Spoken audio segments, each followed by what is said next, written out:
Ponle un videito, o sea, pon el video de presentación, termina el video.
Uy, 72 conectados, papi.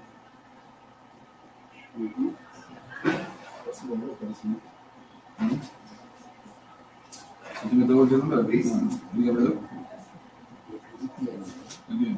Y los datos de los especialistas, Ah, sí, eso sí, son claro. especialistas en demencias, todo eso. Sí, eso sí lo tienen. ¿Eso lo va a presentar ella? Sí. O sea, pues más que todo eso, ¿no? Pues que son pediatras y neurólogo. Sí. De Especialistas, subespecialistas.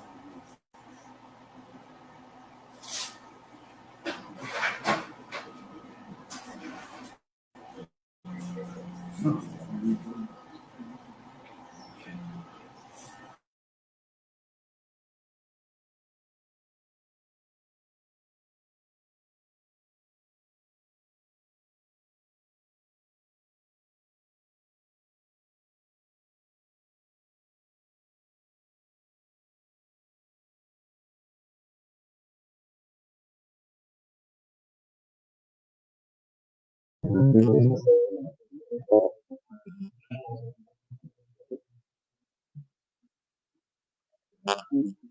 Y el tiene subespecies.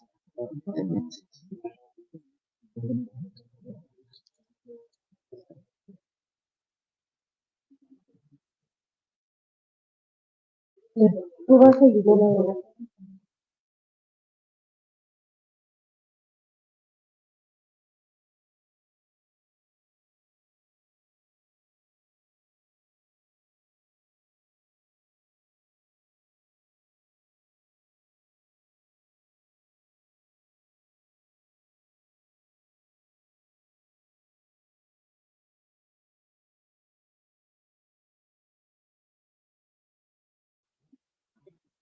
Bienvenidos a la primera jornada psicoeducativa 2024, denominada Introducción a la GED, a cargo de nuestros ponentes internacionales, la geriatra subespecialista en demencia y del neurólogo subespecialista en demencia, Rodrigo Sánchez. Recuerden que el objetivo de estas jornadas de instrucción es generar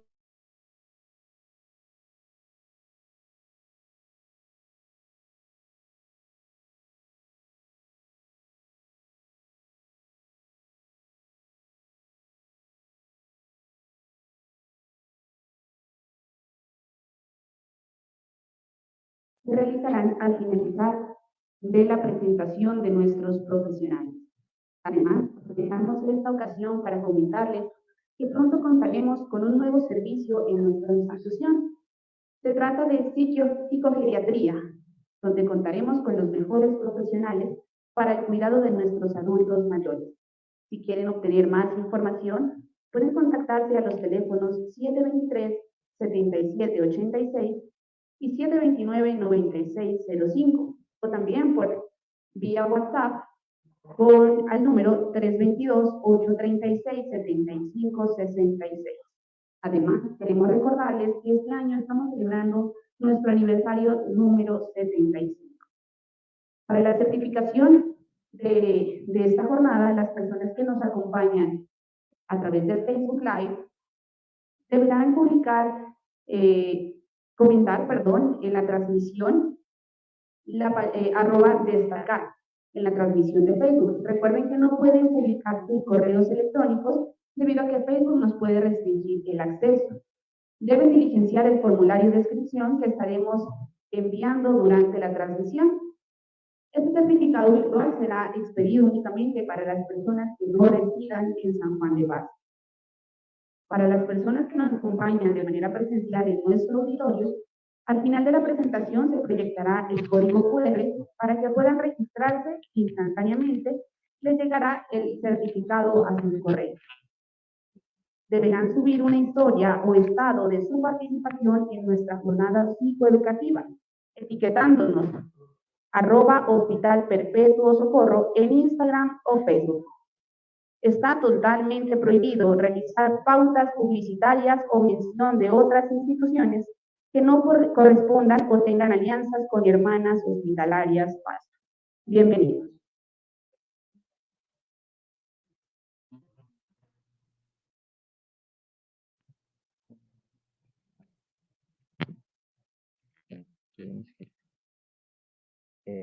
Hola, buenos días. Yo soy el doctor Sánchez. Como nos han presentado, soy neurólogo, trabajo en un hospital cercano a Barcelona, en Sant Boi de Llobregat. Es un hospital de hermanas, se llama Benito Mey. Y desde hace unas semanas estamos trabajando aquí, colaborando con el equipo asistencial del Perpetuo Socorro. Y vamos a desarrollar un proyecto de psicogeriatría que después el doctor Mauricio Tupaz, el director médico, comentará en más detalle. Como preámbulo a ese proyecto, creo que es una buena idea empezar explicando un poco lo que es la psicogeriatría. ¿Me oye? Sí. Explicar un poquito lo que es la psicogeriatría y dar unos consejos de salud para los cuidadores de pacientes con demencia.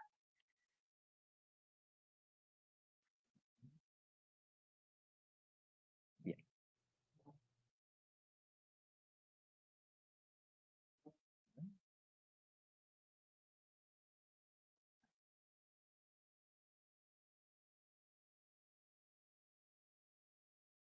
Bueno, la psicogeriatría se encarga de estudiar y tratar los procesos relacionados con el envejecimiento patológico. El envejecimiento, como sabéis, es un proceso biológico, no es una enfermedad, y comporta una serie de cambios en la estructura y en la función del ser humano, de cualquier tipo de ser vivo, que no se debe a un proceso patológico, es decir, no se debe ni a una enfermedad ni a un accidente. Puede ser de dos tipos, el fisiológico, que es propiamente el envejecimiento que acabo de describir, donde aparece un declinar normal relacionado con la edad. En cada tramo de edad hay un deterioro específico, pero que se puede considerar normal porque no era la función de socializar, y uno patológico, que es el que se debe a las enfermedades y a los accidentes, como he comentado posteriormente, y del cual se encarga la psicogeriatría cuando se trata de un deterioro relacionado con problemas mentales. La psicogeriatría, según la definición de la Organización Mundial de la Salud, es la rama de la psiquiatría que se ocupa de los trastornos mentales con independencia del origen y que afectan a personas mayores. Se ha puesto la edad de 65 años como una edad arbitraria para fijar lo que es psicogeriátrico de lo que es simplemente psiquiátrico, estrictamente, pero es una edad elegida arbitrariamente. Y hay enfermedades como son las demencias preseniles, en las cuales esa cifra de edad se baja porque pueden aparecer procesos demenciantes antes, con 50 años, con 55, incluso con menor edad. El término de psicogeriatría es un término también arbitrario. Ha tenido muchos nombres esta especialidad, desde gerontopsiquiatría, psiquiatría geriátrica, psicogerontología, con distintos matices en sus afecciones, pero que no alteran en absoluto lo principal, que es la definición que he comentado antes. Es como la psiquiatría de la gente mayor, de los ancianos. Y otra característica fundamental es que no es solo el producto de una especialidad, sino de la suma, de la interacción, de la interdisciplinariedad de varias. Se produce o surge con la convergencia de la psiquiatría, de la geriatría, de la neurología, de la medicina interna, de la psicología, de la neuropsicología, de distintas ciencias sociales, rehabilitación funcional, terapia ocupacional, enfermería, gerontología, etc. Todas estas especialidades son especialidades con las que se cuenta en este hospital, y por eso este hospital está bien preparado para asumir este nuevo reto, que es crear un departamento de psicogeriatría. Cada una de estas subespecialidades se aproxima a la complejidad de la clínica mental del adulto desde su propia óptica. En la tercera edad se dan exactamente las mismas enfermedades psiquiátricas que conocemos, que se tratan en este hospital en gente más joven. Puede aparecer cualquier trastorno psicótico, trastornos del estado de ánimo, ansiedad, etc. La particularidad fundamentalmente la aporta el cognitivo, que es parte de ese envejecimiento que puede ser fisiológico o patológico, que hace que aparezcan demencias. Y las demencias, per se, por sí mismas, producen alteraciones de la conducta. Y ese es el principal protagonista de las patologías que tratan los psicogeriatras. Las demencias son cada vez más frecuentes, es una nueva epidemia que aparece en países, sobre todo de alto nivel de desarrollo, con alta esperanza de vida. Y conforme los países en vías de desarrollo van alcanzando esos altos niveles de vida, también las enfermedades neurodegenerativas que causan demencia aumentan. Actualmente en el mundo hay más de 55 millones esta cifra no está actualizada, es bastante más, y sin embargo, como la mayor parte de la población está en países en vías de desarrollo, en países de ingreso mediano y bajo, el mayor número de personas están en estos países, aunque la frecuencia es mayor en los países con unos ingresos altos. Cada año se diagnostican más de 10 millones de casos de demencia. ¿Cuál es el factor de riesgo principal? La edad. Al envejecer, tenemos más posibilidades de tener demencia. Hay otros muchos factores que se estudian específicamente y que yo no voy a comentar. Hay factores genéticos. La genética es muy importante en el desarrollo de enfermedades neurodegenerativas, es quizá lo más importante. Factores ambientales, como el nivel de escolaridad, como el nivel de ejercicio, como el mal control de factores de riesgo cerebrovascular. Pero lo más importante es la edad. Y en eso Colombia ha aumentado mucho su esperanza de vida. Si los datos con los que hemos encontrado son correctos, la esperanza de vida en las mujeres es de 82 años y la de los hombres 74, lo cual hace que finalmente la esperanza media está cerca de 80 años, como cualquier país desarrollado. Y es que cada vez hay más gente longeva. En los centenarios, las personas de más de 100 años en Colombia se han duplicado en los últimos 4 años.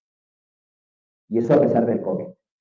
Aquí vemos una gráfica de los registros individuales de prestación de servicios, en los cuales se ve el número de personas atendidas con demencia en Colombia de 2009 a 2015. Esta curva seguiría la misma tendencia actualmente, en la cual se ve un aumento franco de los casos en mujeres, en azul, y en hombres en rojo.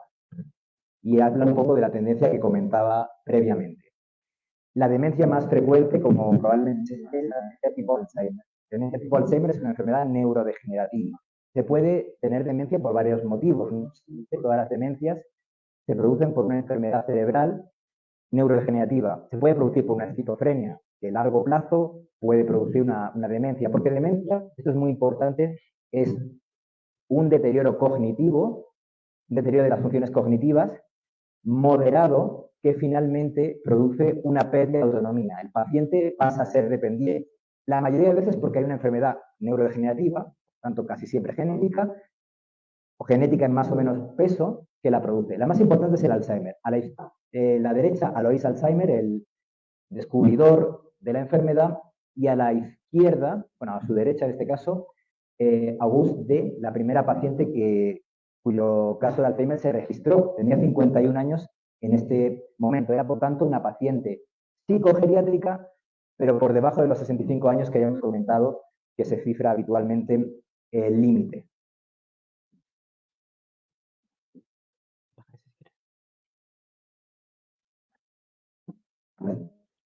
Las demencias, se oye mucho mejor aquí, tienen varios síntomas. Los más conocidos son los cognitivos. El paciente empieza a olvidarse de las cosas, se desorienta, fallan los cálculos. Los vegetativos, que son los menos frecuentes, los pacientes pueden tener alteraciones de las cosas vitales, de la frecuencia cardíaca, de la tensión. Y los conductuales, que son los más importantes en esta charla, a los que vamos a hacer o dar más importancia, porque son los que pueden ayudarles a ustedes en su día a día, si tienen algún familiar que tenga una demencia. Vamos a centrarnos en ellos. En esta diapositiva se han dividido todos los síntomas de conducta, de comportamiento, en tres columnas. A la derecha, los que tienen la frecuencia e intensidad menor, es decir, lo que se soporta mejor por la familia y el paciente. En medio, la frecuencia intermedia. Y a su izquierda, los que son más insoportables, los que producen una mayor tensión familiar. Los que menos, pues que el paciente llore, que tenga un lenguaje malsonante, que repita constantemente las mismas preguntas, es un síntoma muy típico de las demencias, que persiga a su cuidador porque ha desarrollado un vínculo afectivo muy importante y lo siga por doquier. En los de la frecuencia intermedia, pues están los errores de identificación. Seguro que sois conscientes de que con frecuencia confunden familiares, creen que el hijo es su padre, o creen que un familiar no es una persona allegada, etc.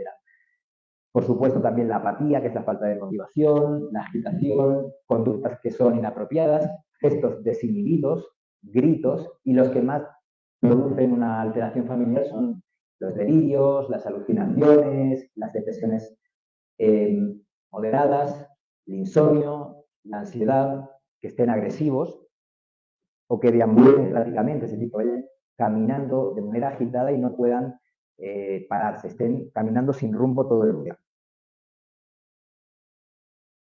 El Alzheimer es solo una, y cada una de ellas produce estos síntomas conductuales en distinta frecuencia. Hay demencias, por ejemplo, por infartos cerebrales, por ictus. Hay otras demencias neurodegenerativas, como la enfermedad de Parkinson, que aparte de los síntomas motores que conocemos puede producir alteraciones de memoria, idiopatía y depresión, pero la que más síntomas conductuales produce es la demencia tipo cuerpos de Lewy. Luego está el resto. La frecuencia de los síntomas comentados es variable. Veréis en estudios que oscila muchísimo. Como veis, por ejemplo, la agitación en algunos estudios dice que es el 18% de los pacientes quienes la padecen y en otros el 75%. No importa tanto las cifras porque se han obtenido por metodologías. Lo importante es quedarnos con la idea de que es extremadamente frecuente y que por estos síntomas conductuales, más que por los síntomas cognitivos y por los otros síntomas vegetativos, es por lo que los pacientes van a ingresar en un hospital de psicogeriatría, para controlarlo. Y es por estos síntomas por lo que los psiquiatras son protagonistas de esta enfermedad. Es los mismos síntomas que tienen la gente más joven que ingresa en psiquiatría de manera normal. No voy a entrar en estas frecuencias, en explicar esto en detalle, no tiene demasiada importancia. Quiero ir un poco más adelante. Creo que se ha quedado...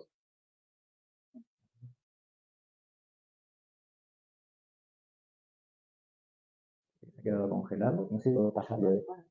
Sí, estoy dando para atrás.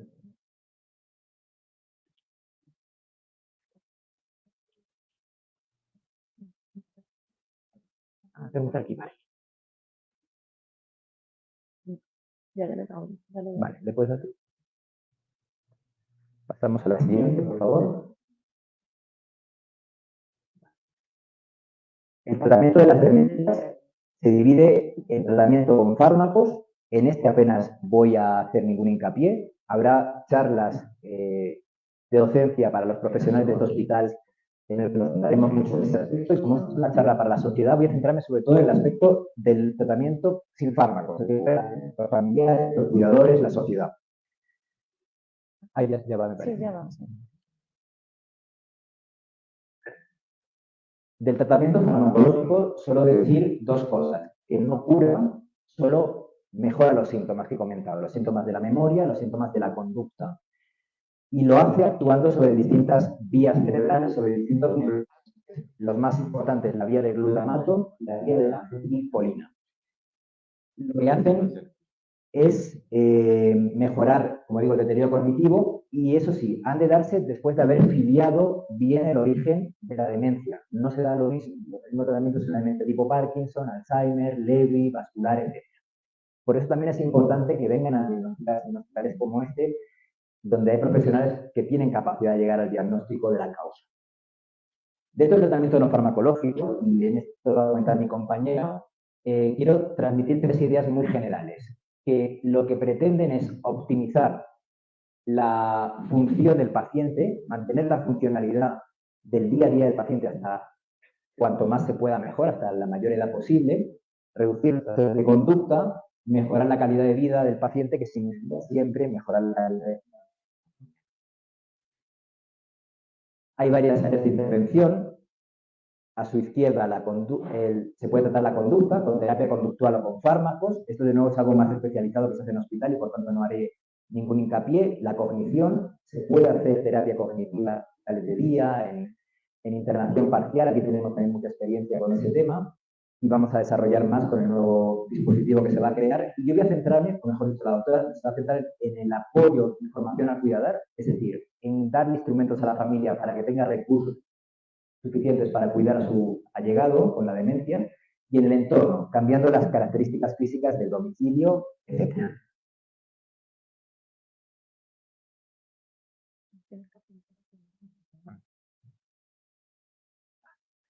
Bueno, pues ahora le paso la palabra a la doctora Les, que va a comentar estos aspectos que he dicho.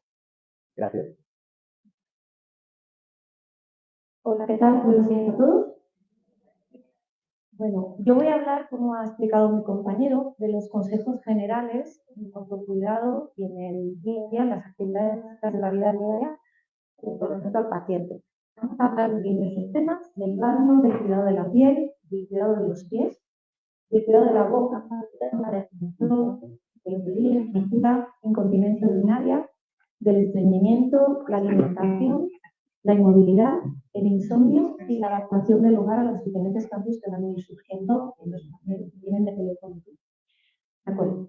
Con respecto al baño, ¿de acuerdo? Es algo que tiene que hacerse diariamente, en principio, en teoría, ¿de acuerdo? Y en las fases iniciales de muchas de las denuncias, no de todas, pero en las fases iniciales de muchas de las denuncias, si bien es capaz de todavía hacer algo de baño, cuidado, no lo hace del todo correctamente. Por eso es necesario que nosotros como cuidadores lo supervisemos, ¿de acuerdo? Porque él es capaz a lo mejor de echarse de jabón, pero no de enjuagarse correctamente.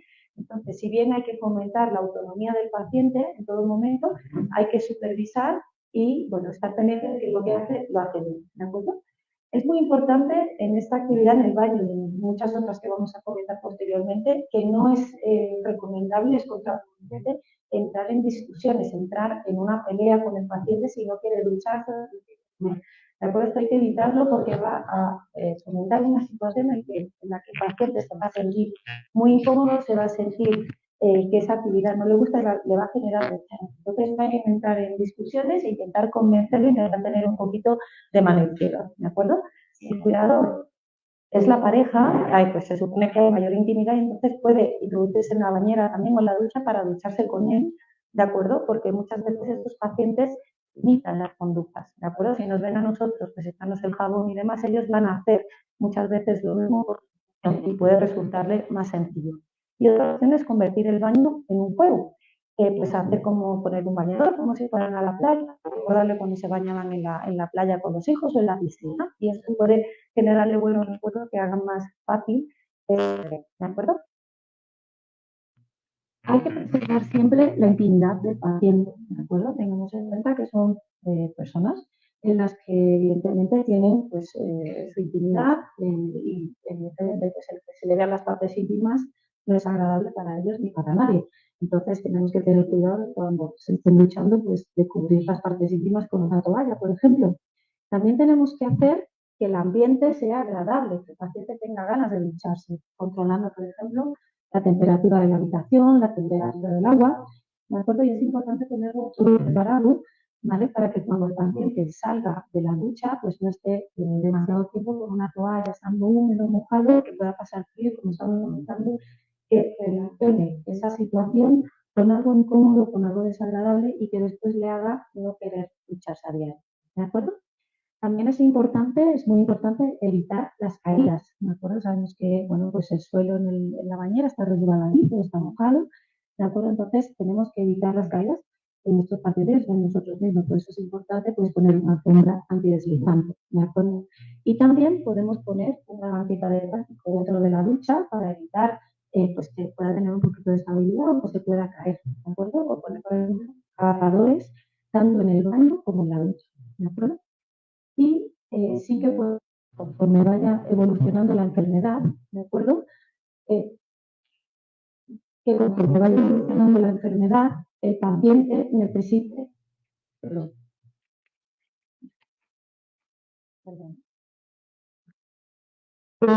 como estaba comentando, conforme vaya evolucionando la enfermedad, el paciente necesite mayor cantidad de cuidados y que haya que instalar un baño asistido, ¿de acuerdo? Esto nos lo va a ir diciendo la propia enfermedad, nos tenemos que ir nosotros adaptando a cómo va evolucionando la enfermedad, ¿de acuerdo?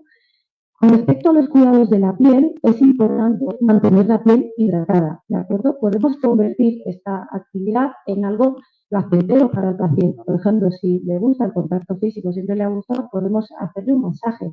Evidentemente, si el paciente no le gusta el contacto físico, es contraproducente, ¿de acuerdo? Pero sí que es importante mantener la hidratación de la piel. También es importante vigilar los pliegues y las mucosas. ¿Por qué? Porque saben ustedes que cuando una zona de la piel se queda mojada, húmeda y demás, puede surgir infecciones por hongos, ¿de acuerdo? Y esto provoca mucho picor, mucho malestar, y eso va a hacer que el paciente que tiene un deterioro cognitivo y no va a poder decir me pica, me molesta, esté más inquieto, esté irritable, y a lo mejor es por este motivo. Entonces tenemos que evitarlo. ¿Cómo lo evitamos? Pues después del baño siempre secar bien estas zonas exteriores. ¿De acuerdo? También las quemaduras o las grietas que producen dolor, ¿de acuerdo? Y molestias. Igualmente también puede ser complicada la cicatrización y puede pues, ser un motivo por el que el paciente, por ejemplo, no quiera caminar porque le duelen los pies o porque tiene alguna grieta en algún sitio. ¿De acuerdo? Y después también muy importante, las zonas de presión. ¿De acuerdo? ¿Qué son las zonas de presión? Pues son las zonas que tienen prominencias óseas, huesos, ¿de acuerdo? Y que está el hueso muy cerca de la piel. Los tacones, los tobillos, las rodillas, la parte baja de la espalda, los omóplatos, ¿de acuerdo? Cuando estas partes están mucho tiempo sobre una superficie dura, una cama, una silla que tenga pues, la superficie de madera y demás, esto favorece la aparición de úlceras, ¿de acuerdo? Que parece una tontería, pero cuando aparecen es muy complicado de solucionar, genera muchísimo dolor, muchísimo malestar al paciente y es algo que hay que tratar y sobre todo que evitar que aparezca, ¿de acuerdo? ¿Cómo podemos empezar a pensar que se puede llegar a producir una úlcera? Sobre todo porque la zona que estamos comentando, que está cerca del hueso, empieza a ponerse roja. Y parece mentira, pero desde que la zona está roja hasta que se produce una úlcera habitada, pasan pocos días. Aunque nos parezca que es algo que lleva más tiempo, es algo que se produce de forma muy fácil. ¿Qué tenemos que hacer cuando aparece una zona enrojecida? Pues hidratar muy bien la piel, movilizar al paciente. Tengamos en cuenta que nosotros, por ejemplo, cuando estamos acostados en la cama, nos vamos moviendo durante la noche, ¿no? Estos pacientes muchas veces no tienen esa capacidad. Entonces, tenemos que asegurarnos de que se produce esta movilización para que esas zonas de presión no soporten tanto tiempo la presión. También es importante asegurar tanto una nutrición adecuada como una ingesta de líquidos adecuada, ¿de acuerdo? Porque, evidentemente, si el paciente está deshidratado o si el paciente está mal nutrido, va a ser más complicado que cicatricen estas y otras heridas. Y si, a pesar de todo lo que estamos haciendo, la zona enrojecida no mejora o ya se produce una herida como tal, en ese caso tenemos que consultar con el médico o con la enfermera para que, bueno, vaya a valorarlo y nos diga si es necesario hacer algún tipo de conducta más. Hay que para evitar esto tenemos ortopedia, pero tampoco hace falta gastarse una cantidad de dinero. Esto lo podemos hacer, es una talonina, por ejemplo, y podemos hacer algodón de velocidad y podemos así evitamos que los talones, cuando se van a la cama, tengan la presión, ¿de acuerdo? Estos son objetos antiescaras. Se preocupan de madera, necesitamos que el paciente esté mucho tiempo sobre una superficie dura. Estos son colchones antiescaras que lo que hacen es inflar cada uno de estos pequeños compartimentos de forma aleatoria durante unos minutos. Entonces, la presión nunca aparece durante demasiado tiempo en el mismo lugar y evitan si son los hospitales normalmente. Bueno, en casas, ya cuando el paciente tiene una demencia muy evolucionada y es muy dependiente. Bueno, pasamos al cuidado de los pies, que no siempre se tiene demasiado en cuenta. Vale.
perdón por la interrupción, proseguimos dentro de los consejos generales con el cuidado de los pies, ¿de acuerdo? Es muy importante cortar las uñas rectas, y vigilar que no se claven, ¿de acuerdo? Hay que evitar las heridas, principalmente en los pacientes diabéticos. En los pacientes diabéticos les cuesta mucho cicatrizar y una vez que se produce una herida es muy complicado que se resuelva. Entonces es mejor evitar que lleguemos a tener esa herida, ¿de acuerdo? Y si tiene los pies muy delicados o nos vemos que nos sobrepasa esa actividad, que no sabemos hacerla bien, pues se le lleva a un profesional, a un podólogo y que la haga él, ¿de acuerdo? Hay que tener en cuenta que cuando existen dolores en los pies, las uñas nos duelen o tenemos algún tipo de callo, algún tipo de lesión, es posible que el paciente no quiera caminar por este motivo porque tiene dolor. No nos va a decir, me duelen los pies y por eso no quiero caminar. Lo que nosotros vamos a ver como cuidadores es que este paciente se niega a caminar y tenemos que buscar la causa. Entonces, hay que estar pendiente de cómo tiene los pies para ver si hay algún tipo de lesión para poder solventarla. ¿De acuerdo? Bueno, ahora pasamos al cuidado de la boca, el afeitado y la depilación, ¿de acuerdo? Como hemos comentado antes con el baño, sobre todo en los estadios iniciales de la demencia, tenemos que supervisar que el paciente esté haciendo de forma correcta la higiene. También tengamos en cuenta que, por ejemplo, en el afeitado, pues está utilizando cuchillas o material que pueden suponer algo lesivo, ¿no? Se pueden hacer daño, pueden hacerse cortes y demás. Por eso es tan importante pues que lo supervisemos, ¿de acuerdo?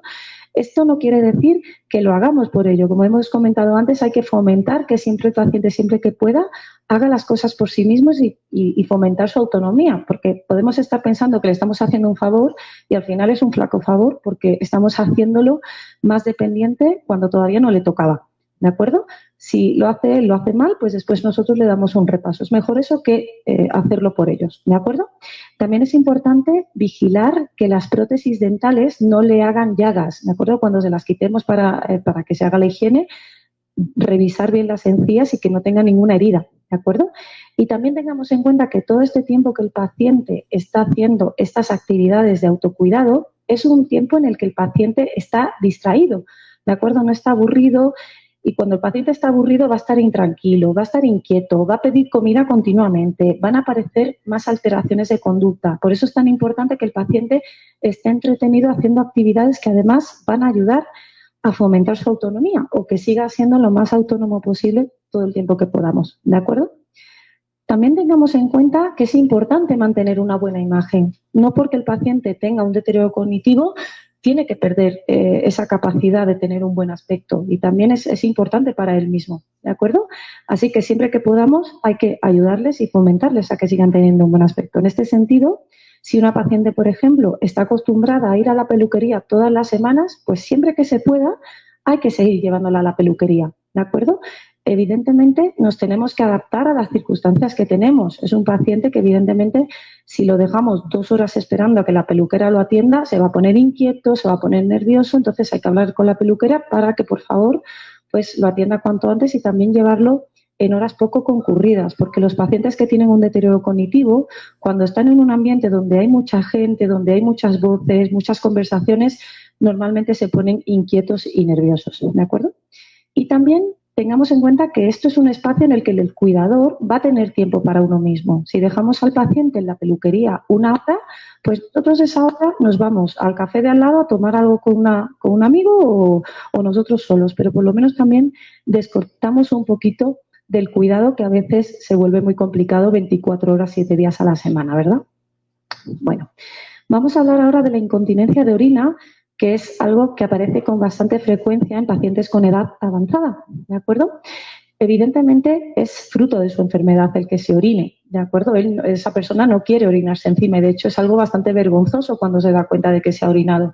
Por eso es importante, aunque a veces la paciencia nos falte un poquito, pero no regañarle, no reñirle, no entrar en discusiones y también intentar disimular un poco que se ha orinado y no hacerle sentir vergüenza, ¿verdad?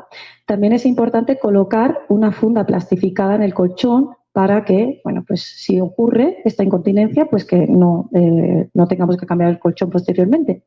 Y también en este sentido, pues no utilizar sillones tapizados o en el caso de que sean los que tenemos en la casa, pues ponerle una protección de plástico y encima pues una mantita o algo así, ¿de acuerdo?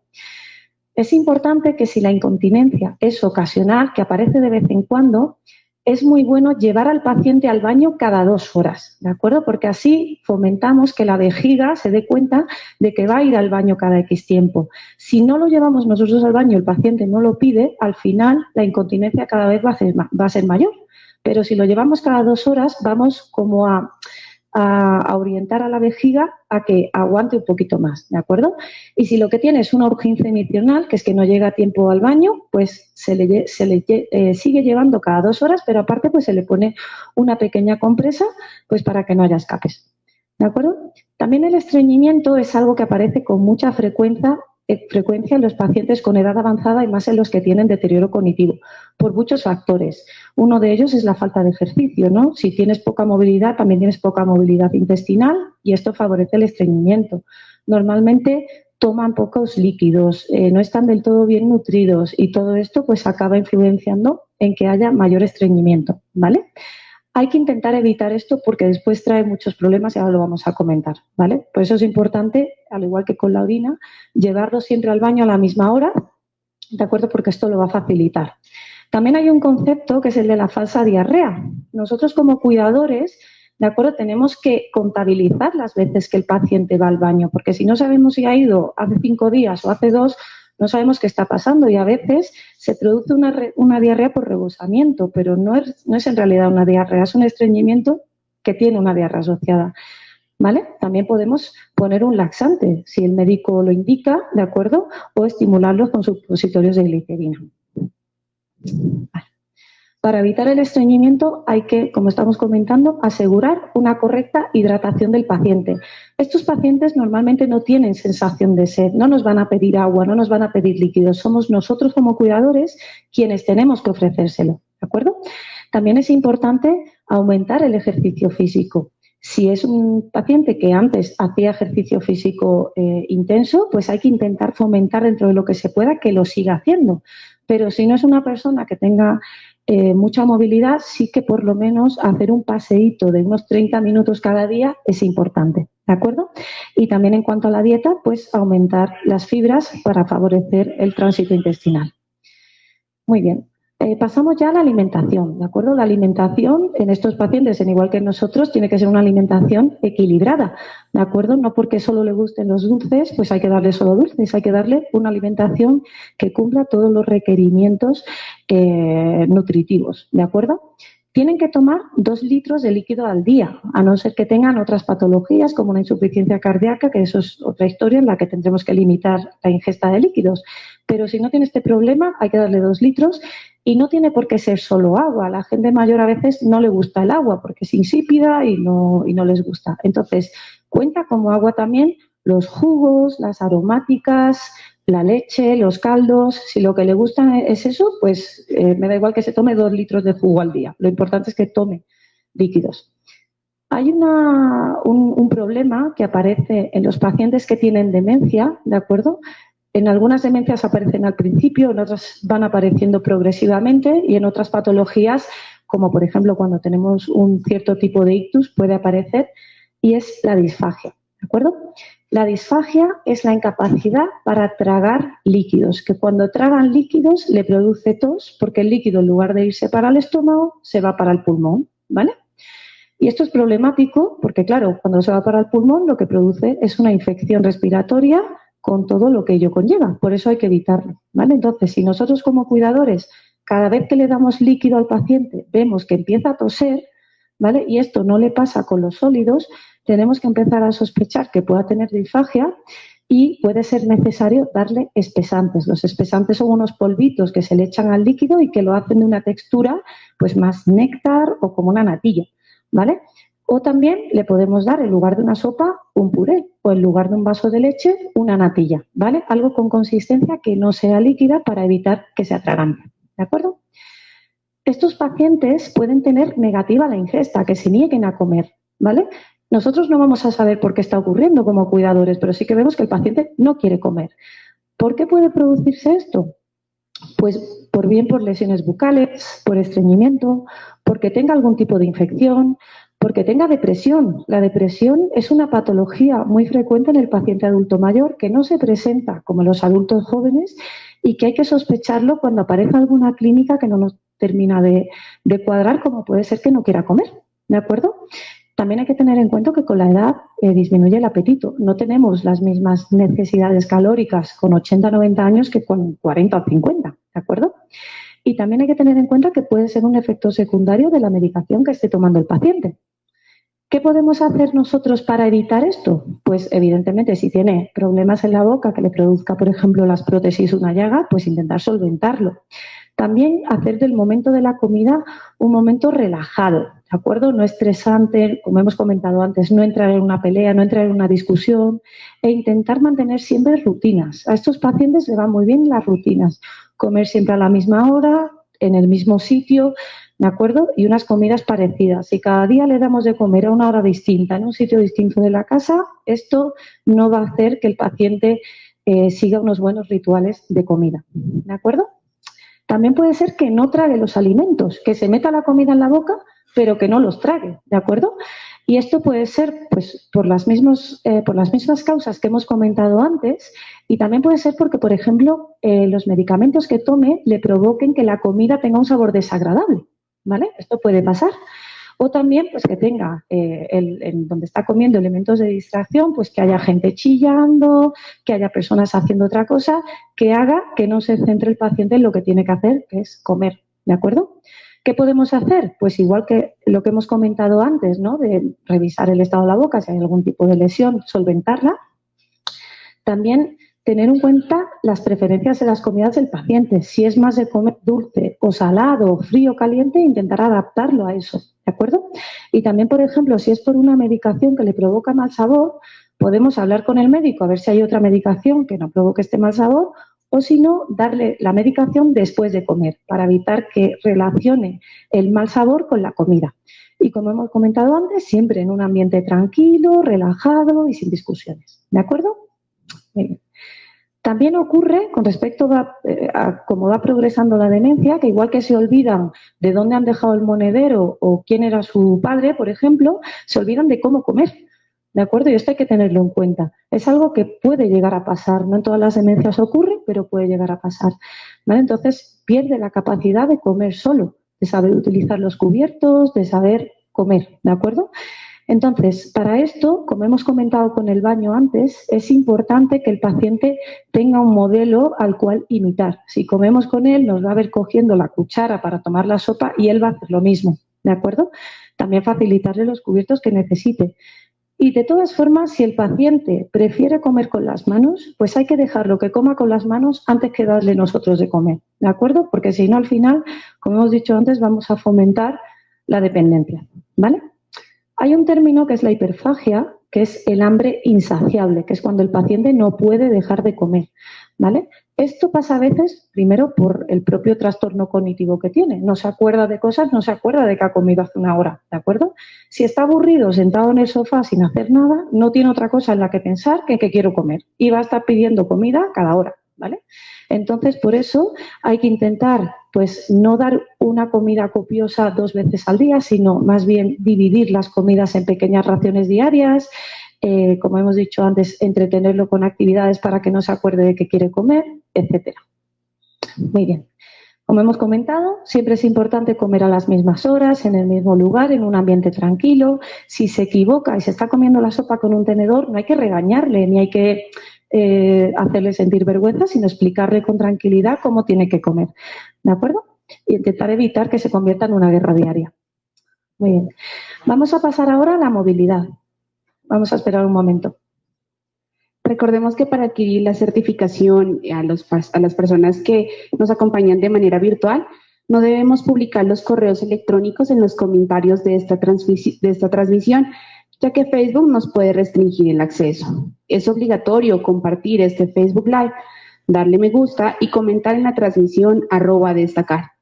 Diligenciar el formulario de inscripción que estaremos enviando durante la transmisión. Recuerda que el certificado virtual solo será enviado a las personas que no residen en San Juan de Pasto. Para las personas que nos acompañan en el auditorio, al final de la presentación proyectaremos el código QR para que puedan registrarse e instantáneamente les llegará el certificado a sus correos. Deberán subir una historia o un estado de su participación de nuestra jornada psicoeducativa, etiquetándonos en @Hospital Perpetuo Socorro, en su Instagram o Facebook. Está totalmente prohibido realizar pautas publicitarias o mención de otras instituciones que no correspondan ni tengan alianzas con hermanas hospitalarias. Bueno, proseguimos con la movilidad, ¿de acuerdo? Con la deambulación.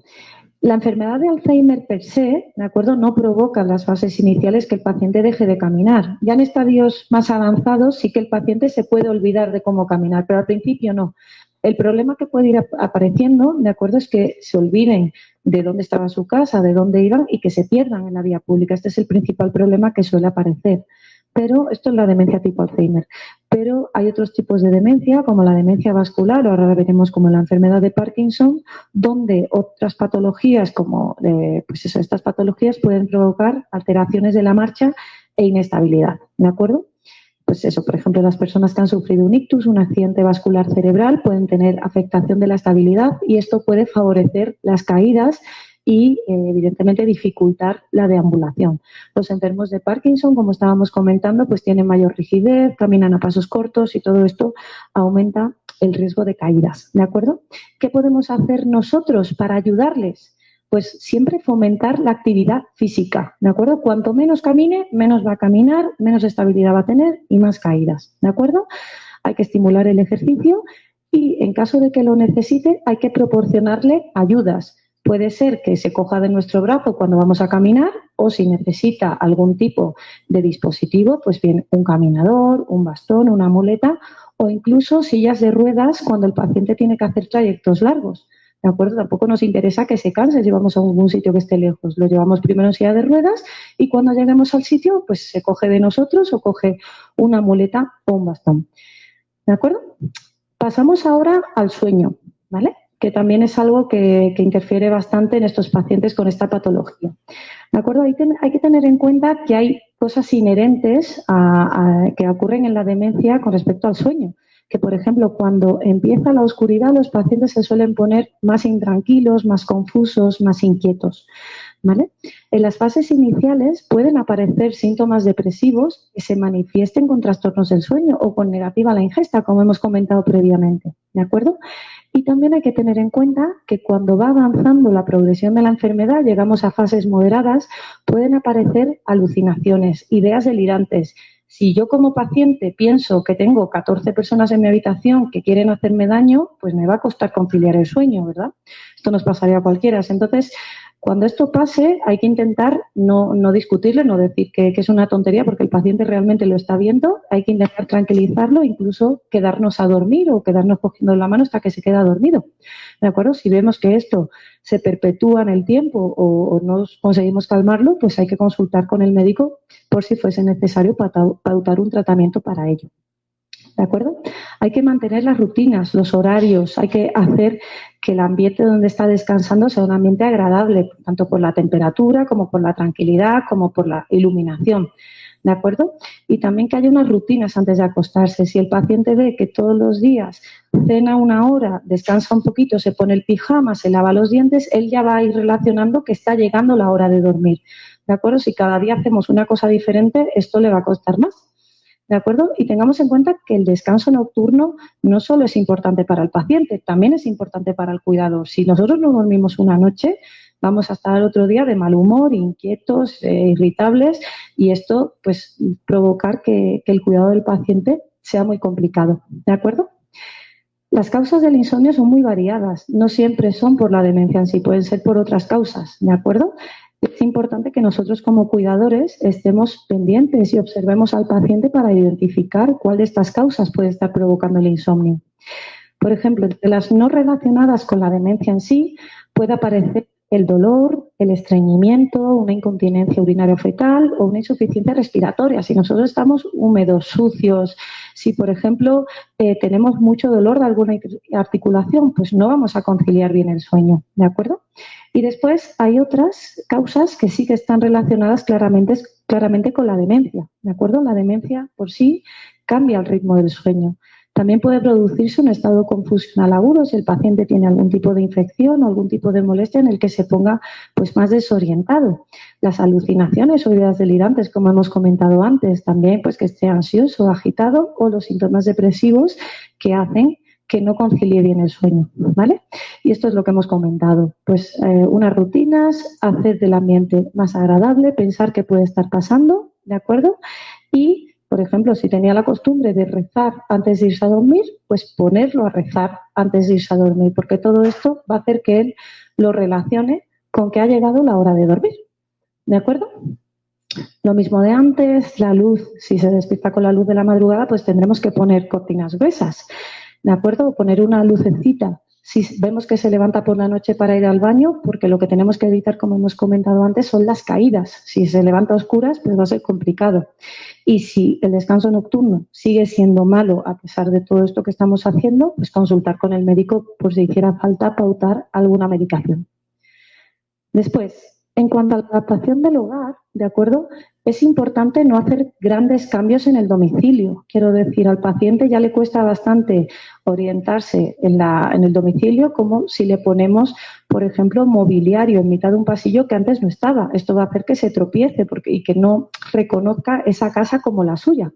¿De acuerdo? Los cambios los tenemos que hacer de forma progresiva y siempre adaptándonos a las necesidades que vayan apareciendo a medida que la demencia progresa. ¿De acuerdo? Es importante en el armario, por ejemplo, colocar ropa de temporada. Si hace frío y lo que tiene el paciente en el armario son pantalones cortos, bañadores y demás, esto no va a favorecer que el paciente vaya bien vestido o de la forma correcta, ¿de acuerdo? Tenemos que facilitarle las cosas. Y también una conducta que es bastante habitual en estos pacientes es coger los cajones que están llenos de cosas, vaciarlos y volverlos a llenar, vaciarlos y volverlos a llenar. Y pueden tirarse horas y horas y horas haciendo esto, ¿de acuerdo? Esto hay que evitarlo. Entonces, evitar tener cajones muy llenos de cosas o incluso poner topes para que no lo puedan abrir, ¿vale? En la adaptación del hogar es importante evitar las caídas, como hemos comentado, quitar los cables que haya por medio. Las alfombras son muy peligrosas, ¿de acuerdo? Porque se pueden tropezar y caerse, ¿de acuerdo? Y también es importante saber que en las fases moderadas o avanzadas de la demencia, el paciente ya no se reconoce a sí mismo en el espejo, ¿de acuerdo? ¿Por qué? Porque como va perdiendo memoria, él piensa que tiene 50 o 40 años. Claro, cuando ve en el espejo una persona de 80 años, dice, ese no puedo ser yo. Y esto le puede provocar un estado de confusión, de malestar, que puede favorecer que se ponga más inquieto. Entonces, en esos casos, los espejos hay que quitarlos y sustituirlos por cuadros o por lo que sea. En cuanto al baño, ¿de acuerdo? Podemos instalar un baño asistido. Si no podemos, pues podemos poner lo que hemos comentado antes. Agarraderos, poner una sillita dentro de la ducha. Y después, por ejemplo, en cuanto a la cocina. Las cocinas de gas son muy peligrosas porque se pueden olvidar de que se han dejado el gas encendido, ¿vale? Siempre que sea posible hay que cambiar la cocina a eléctrica. Pero es verdad que también les cuesta mucho aprender cosas nuevas y aprender a utilizar una cocina eléctrica les va a costar. En estos casos, pues podemos poner, por ejemplo, instalaciones de alarma de gas, de alarma de humo, por si ocurre cualquier día, pues un despiste, que podamos actuar a tiempo, ¿de acuerdo? Y es importante poner pictogramas en las diferentes habitaciones para facilitar que el paciente se oriente, ¿de acuerdo? En la puerta del baño poner un váter, ¿de acuerdo? En la puerta de la cocina poner, pues, no sé, un microondas o poner comida para que sepa que esa es la cocina, ¿de acuerdo? Y también tenemos que fomentar que el paciente esté orientado en tiempo y en espacio, ¿de acuerdo? Porque a veces no saben qué día está ni qué hora es. Pues que hay que poner calendarios y relojes por casa para que en todo momento él tenga acceso a poder saber dónde está, ¿de acuerdo? Lo ideal sería no modificar su espacio, pero en caso de que tengamos que llevarlo a otra localización, pues es importante llevar las cosas que él tenía en la habitación para que reconozca que es su entorno, ¿de acuerdo? Y sí que nosotros recomendamos que no se realicen cambios de domicilio frecuentes. Esto a veces es necesario, ¿no? Porque las dinámicas de familia, a veces los hijos, pues cada uno se lo lleva un mes a casa y demás. pero no es lo ideal para el paciente. Lo ideal sería más bien que el paciente se quedara en casa y que se contratase algún cuidador profesional o que fuesen los hijos quienes fuesen turnándose para ir a cuidar al paciente. ¿De acuerdo? Y ahora mi compañero les va a explicar acerca del estrés de los cuidadores. ¿De acuerdo? Les dejo con él.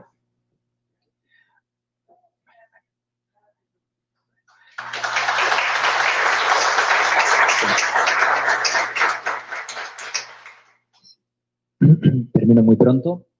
Ya solo queda hablar del síndrome del estrés del cuidador.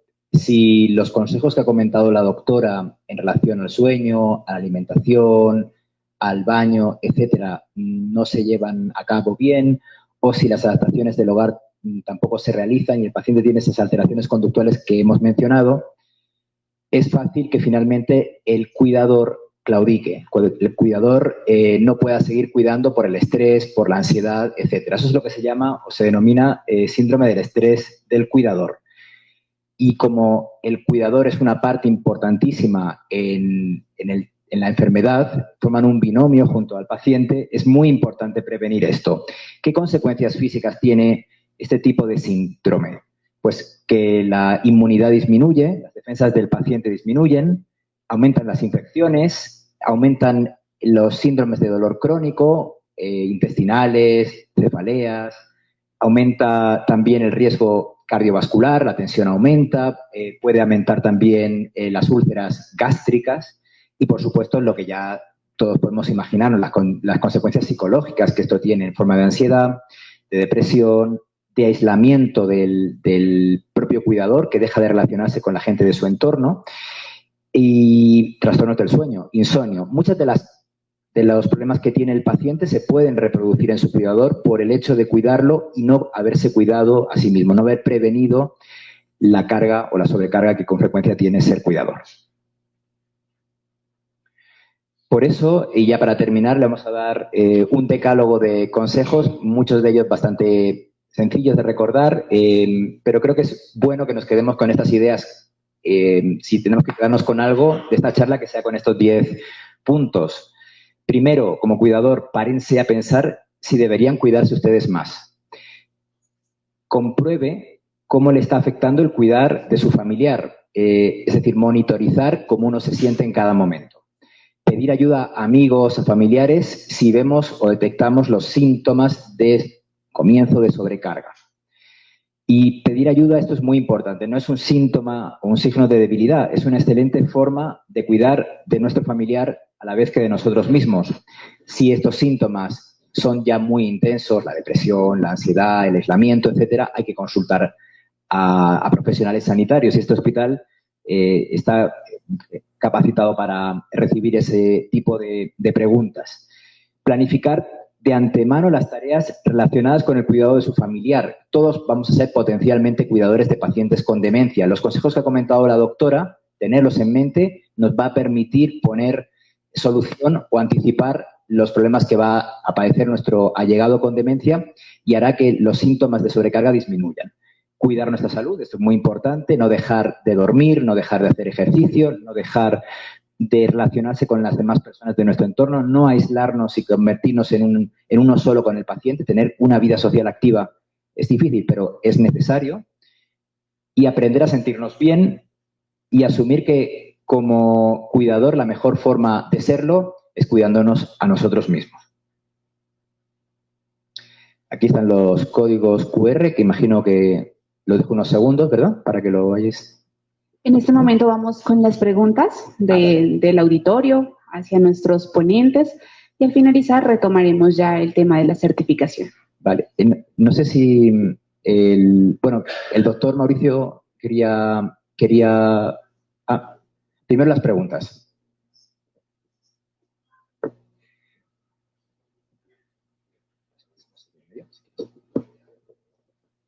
A los que están escaneando el código QR, la fila derecha escaneamos el código que está a nuestra derecha y los de la fila izquierda respectivamente, el código de la izquierda.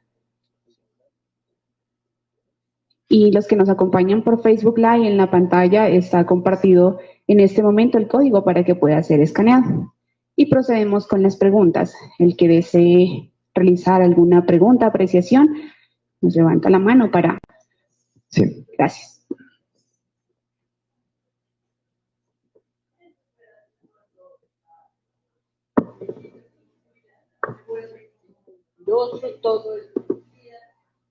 ¿Cómo que?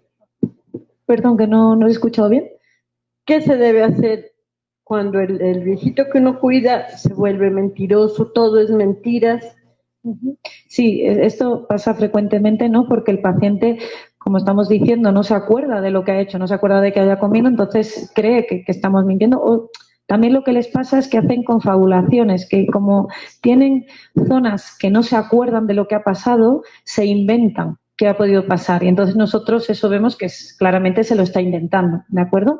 A ver, si es algo que no le supone una ansiedad o una sobrecarga importante, hay que dejarlo un poco pasar. Como estábamos comentando, hay que tener un poquito de mano izquierda y no entrar en discusiones o no decirle, no, me estás mintiendo, me estás engañando, no. Pues si me quieres contar que ha pasado esto, pues vale, sí, muy bien, pues venga, cuéntame, ¿qué ha pasado? Darle, pues eso, normalizar un poco y bueno, entender que es parte de la enfermedad, ¿de acuerdo? Y no es necesario confrontar con él que eso no es verdad, ¿vale? Muchas gracias por la presentación, muy interesante, de verdad. Gracias. A nivel personal, me gustaría saber, ¿algunos medicamentos para enfermedades crónicas, dolor crónica, pueden ocasionar algún tipo de demencia?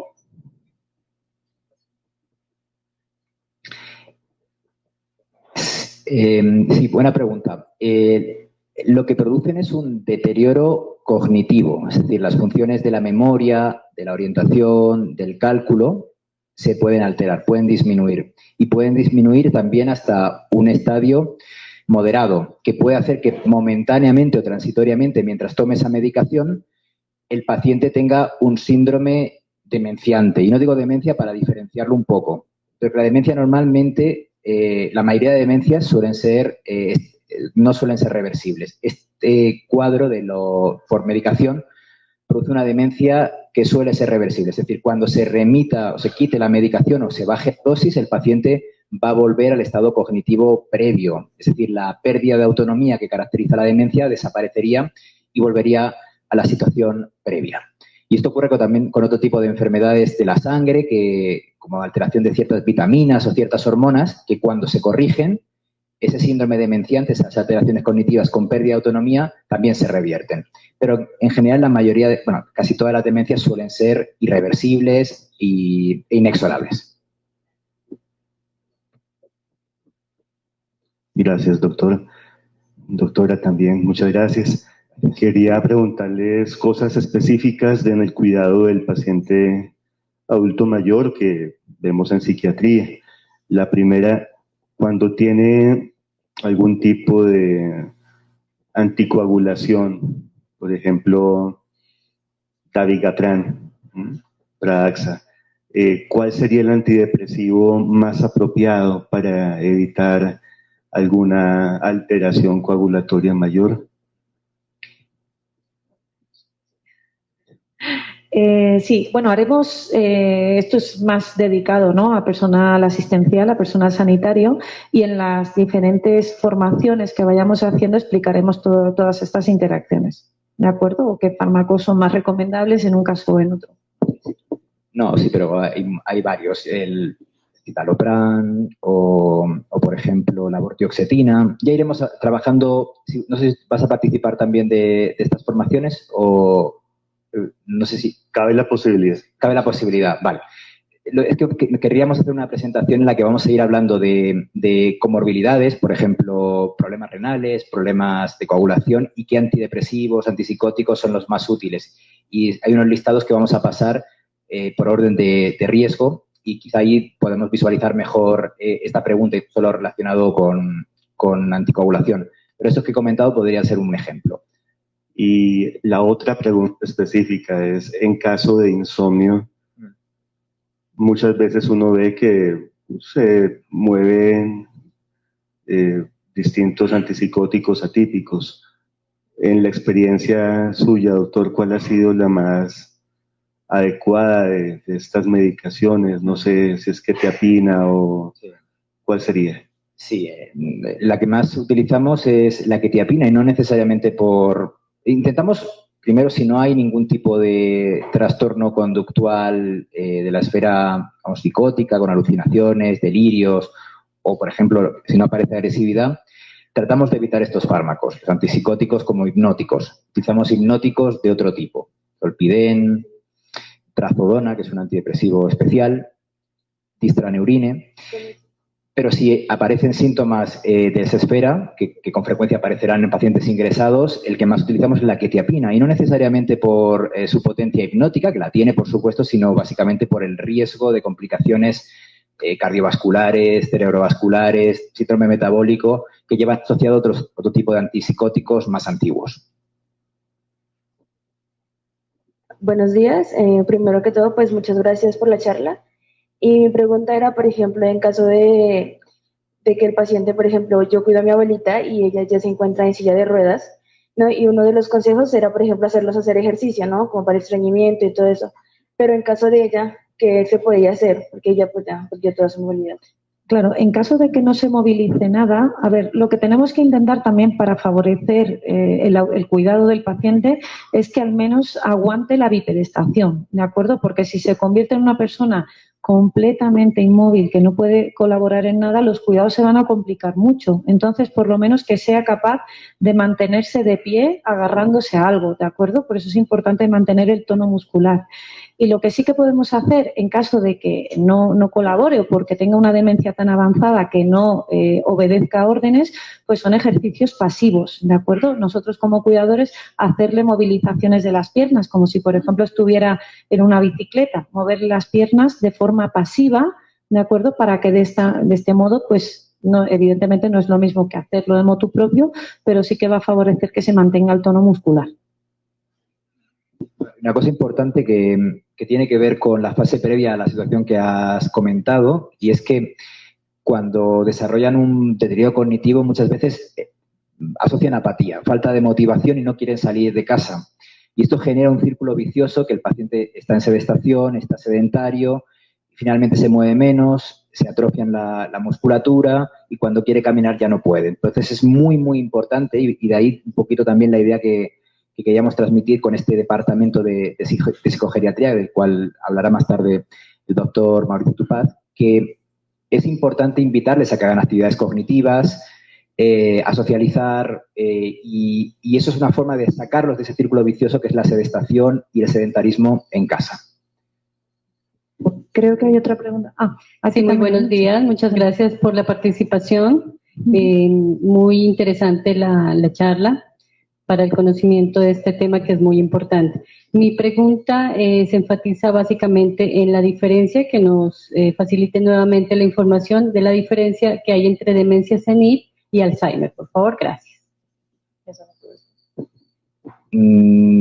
La demencia senil es un término que no se considera válido en la literatura médica, ¿no? No es un diagnóstico, no es una esquizofrenia, no es un Alzheimer, no es una enfermedad de Parkinson.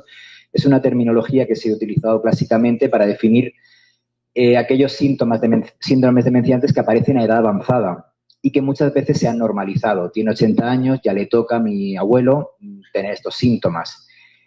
La mayoría de los pacientes que se han denominado clásicamente como demencia senil son pacientes con Alzheimer, la grandísima mayoría. Pero hay otros que pueden ser por otras patologías, por un Lewy, por una demencia vascular. Por tanto, demencia senil sería un diagnóstico que no debería utilizar nunca un profesional médico y sí que se puede utilizar a nivel social para definir pues, los síntomas demenciantes que aparecen en edad avanzada. Muy buenos días, doctora. Permítame hacer una pregunta. ¿Hay algún tratamiento o método para prevenir la demencia? Para prevenir la demencia no tenemos ningún fármaco en este sentido, ¿de acuerdo? Hay fármacos que se utilizan en estadios leves, ¿de acuerdo? Y lo que hacen es ralentizar un poquito la progresión de la enfermedad. Lo que está demostrado para prevenir un deterioro cognitivo es mantenerse con una adecuada vida social, estimulado físicamente y también hacer estimulación cognitiva, ¿de acuerdo? Hacer ejercicios de estimulación cognitiva adaptándolos un poco a las preferencias de cada uno. Si a usted, por ejemplo, le gusta jugar al dominó, o le gusta jugar a las cartas, o le gusta hacer sudokus o sopa de letras, hacer este tipo de actividades favorece mucho, pero es importante la estimulación cognitiva, una buena actividad funcional, ¿de acuerdo? Y mantener una vida social activa. Eso es lo que está más demostrado que podemos hacer para prevenir la aparición del deterioro cognitivo, más que un fármaco que nos vaya a vacunar frente a un deterioro cognitivo. Eso no existe. Creo, doctora, que es muy conveniente hacer el deporte por la madrugada, ¿cierto? Trotar, hacer ejercicios físicos, eso creo que influye bastante para prevenir un poquito, ¿cierto?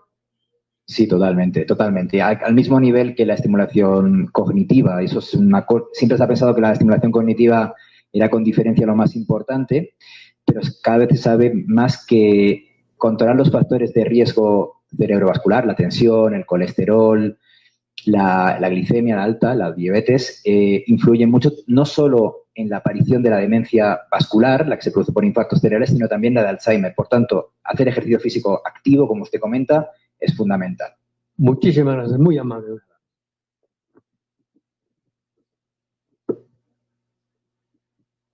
Buenos días. Yo quería hacer una pregunta. Quería saber si hay alguna explicación del por qué los casos de demencia aumentan cada año. Si hay alguna explicación, no sé, me gustaría saber.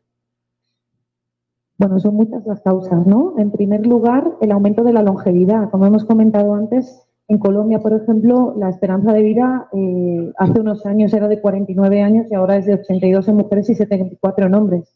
Evidentemente, las demencias, como hemos comentado al principio de la charla, son una patología que van asociadas o son más frecuentes en pacientes de edad avanzada. Cuanto más aumente la esperanza de vida de una población, más probabilidad de demencias habrá. Y después hay otra serie de causas, perdón. Pues, por ejemplo, las demencias vasculares, ¿no? El hecho de tener menor o un mal control de los factores de riesgo cardiovascular, como ha comentado mi compañero, el tener una diabetes descontrolada, una hipertensión descontrolada, va a favorecer que podamos hacer, pues, fallos vasculares cerebrales que van a derivar en una demencia, ¿de acuerdo?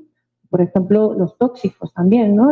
Ahora mismo, en la población actual hay un mayor consumo de tóxicos que el que había hace unos años. Esto también favorece la aparición de cierto tipo de demencias que, bueno, no hemos comentado, pero también están las demencias alcohólicas, por ejemplo.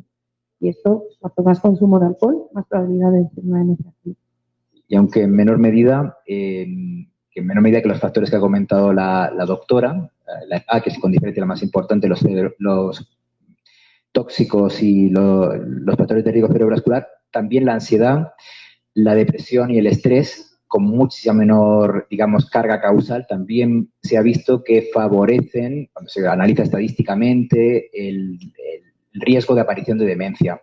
Y el estilo de vida actual, con menos resiliencia, con más velocidad, también puede que lo favorezca. O sea, son múltiples factores, los más importantes son los que ha comentado la doctora. Muy buenos días. ¿Me podría decir qué ambiente sería el ideal? Por ejemplo, cuando uno tiene en la familia pacientes con demencias, para tenerlos en un entorno ideal, social, paseos o cosas así, ¿cuál sería lo ideal y cuál no? Que podría a él afectarlo en que se sienta mal, por ejemplo. Bueno, como hemos comentado, sobre todo mantener unas rutinas y mantener un ambiente agradable, ¿de acuerdo? Entonces, lo que mejor le viene al paciente, ¿de acuerdo?, es levantarse siempre a la misma hora, desayunar a la misma hora en el mismo sitio. Si, por ejemplo, van a salir a caminar todos los días media hora por la mañana, pues todos los días. Y lo ideal sería caminar siempre por la misma zona, ¿de acuerdo? Después, por ejemplo, si durante el paseo se cruza con vecinos o algo así, favorecer también que tenga una comunicación con personas también ajenas a nosotros, porque, como ha comentado antes el doctor, si la relación se basa fundamentalmente en el cuidador y el paciente, al final esto tampoco es sano. Entonces hay que favorecer que haya también, pues, un contacto con el resto de la sociedad. Volver a casa, comer a la misma hora, si quiere descansar un ratito, después asearse, estar haciendo algo de actividades en domicilio o acudir a lo mejor a algún centro a hacer estimulación cognitiva, cenar a la misma hora, no hacer unas comidas copiosas, ¿de acuerdo? Crear un ambiente relajado e irse a dormir más o menos a la misma hora. Eso sería lo ideal. Y sobre todo, como hemos comentado varias veces, evitar las discusiones, evitar que haya mucha gente en casa discutiendo o que haya sonidos que sean pues molestos para el paciente, ¿de acuerdo? Si al paciente, por ejemplo, le gusta la música de la Cuba de los años 50, pues hay que poner ese tipo de música. Si le ponemos reggaetón, a lo mejor pues se altera un poquito. Hay que adaptarse un poco a cada paciente. Pero, por ejemplo, en lo referente a visitas a centros comerciales, estadios, conciertos o el cine, ¿es conveniente para él? Si no hay una regla, porque siempre hay que buscar el equilibrio entre que eso puede ser un placer para él y, por tanto, puede necesitarlo. Puede haber alguna persona, una mujer o un hombre que quiera seguir haciendo compras. Y eso es parte de su satisfacción y es lo que le permite salir de casa y no encerrarse en ese círculo vicioso que hablábamos antes del domicilio. Si está muy concurrido, si hay muchas luces, hay muchos ruidos, muchos estímulos, en ese centro comercial puede ser contraproducente. Si el centro comercial es muy tranquilo, ya lo conoce, no hay riesgo de desorientarse porque el paciente tiene un deterioro cognitivo relativamente leve, quizás sea beneficioso. Pero desgraciadamente es ponerlo en la balanza, ¿no? En balanza hay que salir y hacer actividades de ocio que son las que le han gustado tradicionalmente al paciente, ir al fútbol, si pues, es un hombre que a lo mejor siempre ha ido al estadio, pero en general podemos decir que cuanto más avanzado esté la demencia o el deterioro cognitivo, menos aconsejado va a ser eso. Y si no es una afición de máximo interés, etcétera, pues quizá habría que buscar otros hobbies mucho más tranquilos. Es muy importante que en el domicilio haya abundante luz, estén en ambientes oscuros y que no haya demasiado ruido, porque los pacientes con deterioro cognitivo tienden a interpretar de manera a veces paranoide un ruido que otra persona lo ignoraría, quedaría como un ruido de fondo. Por tanto, en general, se debería evitar al máximo los cambios de ambiente, pero siempre valorando pros y contras, y a veces se debería permitir ir a sitios como ese. Por ejemplo, en nuestro país, en Barcelona, es muy frecuente que nuestros pacientes vienen de otras partes de España, pacientes con Alzheimer, fueron a trabajar a Barcelona con 20, 30 años y están muy ligados a sus pueblos de origen. No es ideal que esa gente que tiene 85 años maneje un coche o sea transportado a sus pueblos a 700 o 800 kilómetros de distancia para reencontrarse con la gente de su infancia. No es recomendable en el sentido del trajín, del ajetreo que se supone, pero a veces decimos sí, porque puede ser mejor que estar deprimido en casa, aislado. Entonces, desgraciadamente no hay una única respuesta, pero sí que la necesidad de buscar el equilibrio. La doctora decía que los pacientes con diabetes, obviamente el control de la diabetes favorece mucho, no solamente en la parte de accidentes cerebrovasculares, pero un paciente con diabetes, aparte de ese accidente que puede tener cerebrovascular, que puede causar la demencia, ¿hay otra patología que la diabetes lleve la demencia? Porque es que los pacientes con diabetes tienen también en algún momento estadios depresivos, ¿cierto? Entonces, o sea, ¿cómo es o cómo se hila o cómo se articula la diabetes con respecto a la demencia?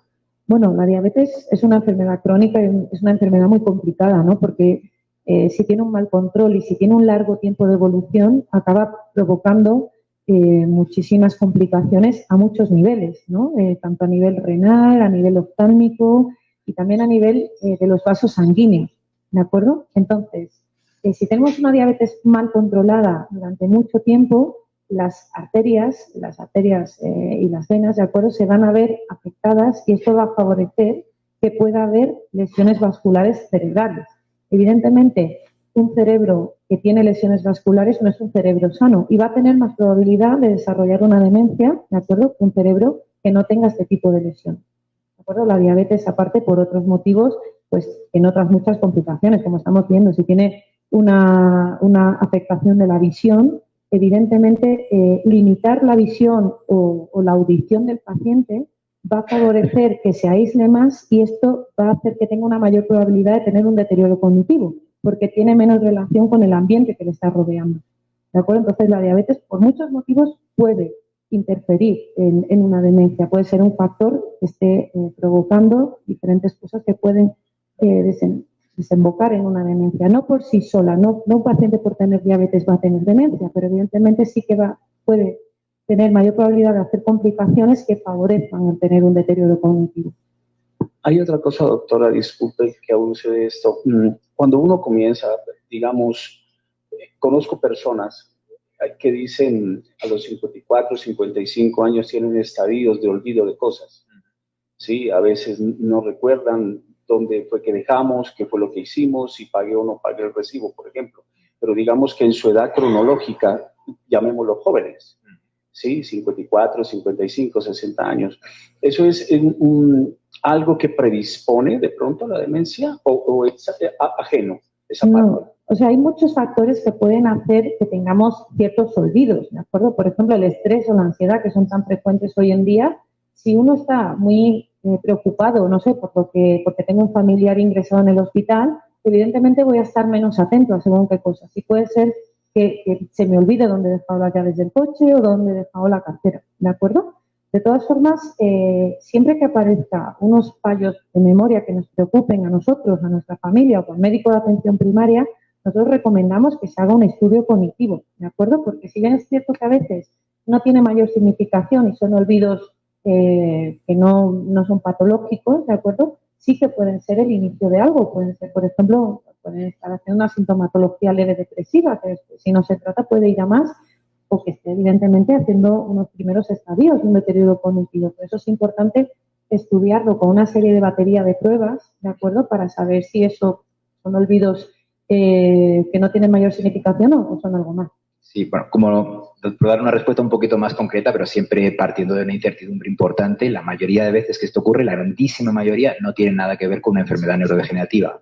Hablando del perfil que usted comenta, gente que está trabajando, que tiene cargos de responsabilidad y se le suele deber al estrés, a la ansiedad, a la depresión y no suele haber nada más. Eso es con mucha diferencia lo más frecuente, pero como dice la doctora, conviene filiar bien este cuadro, porque en un porcentaje pequeño de casos, sobre todo si hay carga familiar, puede ser un síntoma centinela o inicial de una enfermedad neurodegenerativa. En general, si el olvido que usted comenta se recuerda posteriormente, espontáneamente, no sé, ¿qué he ido a hacer aquí? O, oye, se me había olvidado tal cosa, pero luego le viene a la mente fácilmente, o cuando surge un recordatorio enseguida le viene a la mente lo que se le había olvidado, suele ser un indicio de benignidad. Todo esto así un poco explicado en general, asumiendo que hay casos en los que estos grises no son más complicados, pero así como idea general, casi nunca es una enfermedad neurodegenerativa a esa edad y ese tipo de síntomas. Muchas gracias.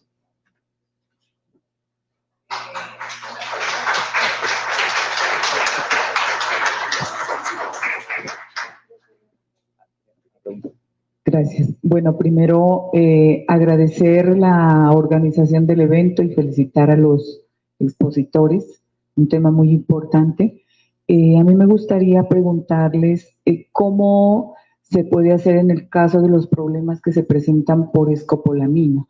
¿Puede ser esa una causa de la demencia y cómo se puede iniciar a temprana edad, por decirlo? O sea, tan pronto se presente el problema de la escopolamina, ¿se puede iniciar algún tratamiento?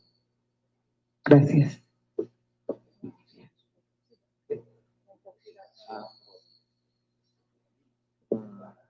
Sí, hay muchas medicaciones anticolinérgicas. He hablado antes de que había varias vías cerebrales en las que predominan los neurotransmisores determinados, que son las que se potencian con la medicación sintomática que utilizamos para las demencias. Uno de ellos es la acetilcolina. Y hay muchos medicamentos y drogas, están con fines terapéuticos, pero también con fines tóxicos, recreativos, llamémoslo como queramos, que alteran esta vía, alteran la acetilcolina. Se llaman medicaciones anticolinérgicas. Y lo que suelen producir es lo que hablaba antes con la compañera que me preguntaba por fármacos que podían producir, por ejemplo, para el dolor crónico, que producían síndromes demenciantes, que suelen ser transitorios. En general, las medicaciones o las drogas de este tipo suelen producir un deterioro cognitivo franco, con una pérdida funcional importante, con alteración del binomio paciente-familia, pero en general se pueden rehabilitar en el momento en el que deja de consumir. Yo datos específicos de escopolamina utilizándola como droga, la verdad es que no lo conozco porque en mi país no es habitual. Sí que lo utilizamos mucho los médicos en edad avanzada para tratamiento de determinados síntomas y a veces notamos como efectos adversos, que el paciente lo utilizas eso por ejemplo, en situaciones de paliativos y el paciente pierde mucho la memoria, entonces tienes que ir reduciendo un poco, ¿no? Eso es un poco lo que le puedo decir, pero datos a largo plazo del consumo en jóvenes de escopolamina no conozco. Pero imagino que, por lo menos al principio, tendrán un comportamiento transitorio, como he comentado. O sea, si se retira el tóxico, en principio el paciente puede remitir, volver a un estado cercano al inicial, imagino. Pero no soy ningún experto. Muy bien, muchas gracias. Queremos agradecer a nuestros ponentes internacionales, para quienes solicito un fuerte aplauso. Para la doctora Irene Alés y para nuestro doctor Domingo Sánchez. Ellos, profesionales, subespecialistas en deterioro cognitivo, nos acompañan para fortalecer la formación al interior de nuestro hospital en este tipo de patologías. El servicio de psicogeriatría se va a abrir en las próximas semanas. Es un servicio VIP especial para los adultos mayores que requieran estancia en el día, hospital día que le llamamos, o la estancia permanente en nuestras nuevas instalaciones, una infraestructura especial que hemos y estamos preparando para poder atender muy bien a nuestros adultos mayores, donde van a tener un hogar, unos espacios, unas zonas verdes, con un equipo multidisciplinario, entrenado y formado pues, por nuestros doctores internacionales en este tipo de patologías que le hacen muy bien para el bienestar de nuestros adultos mayores, de aquellos abuelitos que necesitan ese tipo de cuidados. Hermanas Hospitalarias, Hospital Mental Perpetuo Socorro, viene preparando este proyecto y otros más para nuestra comunidad. Estén atentos en nuestras redes sociales, en contacto, que este nuevo servicio en las próximas 4 semanas se estará dando apertura para favorecer a esta franja importante de nuestra comunidad. Nuestros formadores harán que el hospital siga creciendo en servicios y generando mucha más calidad de vida a nuestra población. De tal manera que el día de hoy, con esta apertura de lo que es la psicogeriatría, en términos generales, es un preámbulo a estos nuevos proyectos y a los 75 años de fundación de nuestro Hospital Mental Perpetuo Socorro, que en el 2024 cumple estos 75 años de recorrido aportándole a la salud mental.